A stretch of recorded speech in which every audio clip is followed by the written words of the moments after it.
Delhi Jawaharlal Nehru university വിദ്യാർത്ഥി union തെരഞ്ഞെടുപ്പിൽ ഇടത് സഖ്യത്തിന് വൻ വിജയം. മുഴുവൻ സീറ്റിലും AISA, SFI, DSF സഖ്യം വിജയിച്ചു. കഴിഞ്ഞ തവണ ABVP നേടിയ ജോയിന്റ് സെക്രട്ടറി സ്ഥാനം ഇടത് സഖ്യം തിരിച്ചുപിടിച്ചു.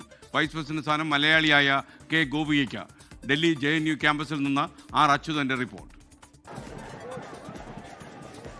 JNU വിദ്യാർത്ഥി യൂണിയൻ തെരഞ്ഞെടുപ്പിൽ വലിയ വിജയമാണ് ഇടത് സഖ്യം നേടിയിരിക്കുന്നത്. എൻ്റെ പിന്നിലായി ഇപ്പോൾ ഇതിൻ്റെ വിജയാഘോഷ പ്രകടനങ്ങളാണ് ഇപ്പോൾ സംഘടനകളുടെ പ്രതിനിധികൾ നടത്തുന്നത്.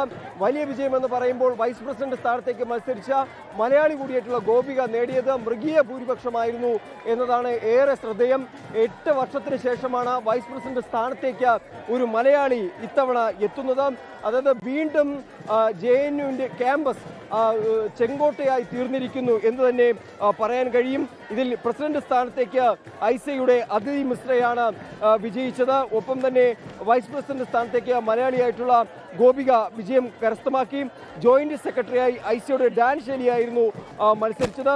ജനറൽ സെക്രട്ടറിയായി DSFിന്റെ സുനിൽ യാദവാണ് മത്സരിച്ചത്. അങ്ങനെ ഒരു വലിയ വിജയമാണ് ഇടത് സഖ്യത്തിന് ഇത്തവണ നേടാൻ കഴിഞ്ഞത്. ഇപ്പോൾ വൈസ് പ്രസിഡന്റ് സ്ഥാനത്തേക്ക് വിജയിച്ചിരിക്കുന്ന മലയാളി കൂടിയായിട്ടുള്ള ഗോപിക 24നോടൊപ്പം ചേരുന്നു. ഈ വിജയത്തെ എങ്ങനെ കാണുന്നു? വളരെയധികം സന്തോഷം. ഭാവിയിൽ ഈ ഫണ്ട് കട്ട്സ്, NEP, പ്രൈവറ്റൈസേഷൻ, കോർപ്പറേറ്റൈസേഷന്റെ എതിരെ തന്നെ യൂണിയൻ ഒരു സ്ട്രോങ് യൂണിയൻ ആയിട്ട് ഈ യൂണിവേഴ്സിറ്റിയിൽ നിൽക്കും. കഴിഞ്ഞ തവണ ABVP പിടിച്ചെടുത്ത ജോയിന്റ് സെക്രട്ടറി സ്ഥാനം ഇത്തവണ ഇടത് സഖ്യം തിരിച്ചു പിടിച്ചു എന്നതാണ് ഏറെ ശ്രദ്ധേയമായിട്ടുള്ളത്. ഇത്തവണ ഒരുമിച്ച് ചേർന്നുകൊണ്ട്, അതായത് SFIയും ഐസയും DSFും ഒരുമിച്ച് ചേർന്നുകൊണ്ടാണ് ഈ തെരഞ്ഞെടുപ്പിനെ നേരിട്ടത്. അതുതന്നെ അവർക്ക് വലിയ കരുത്ത് പകർന്നു.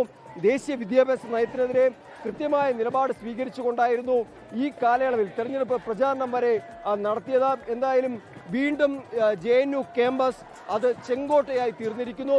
വിദ്യാർത്ഥി യൂണിയൻ തെരഞ്ഞെടുപ്പിൽ നേടിയ വിജയം അത് ഇടത് സഖ്യം JNU ക്യാമ്പസിൽ ഒരു ചെങ്കോട്ട തീർത്തിരിക്കുന്നു എന്ന് തന്നെ അക്ഷരാർത്ഥത്തിൽ പറയാൻ സാധിക്കും.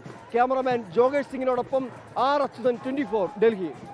ലോകത്തെവിടെയായാലും ഏത് സമയത്തും 24 വാർത്തകളും ഓഗ്മെന്റഡ് റിയാലിറ്റി പാക്കേജുകളും എക്സ്പ്ലെയിനറുകളും വിശദമായി കാണാൻ ഞങ്ങളുടെ YouTube ചാനൽ നിങ്ങൾക്ക് സബ്സ്ക്രൈബ് ചെയ്യാം.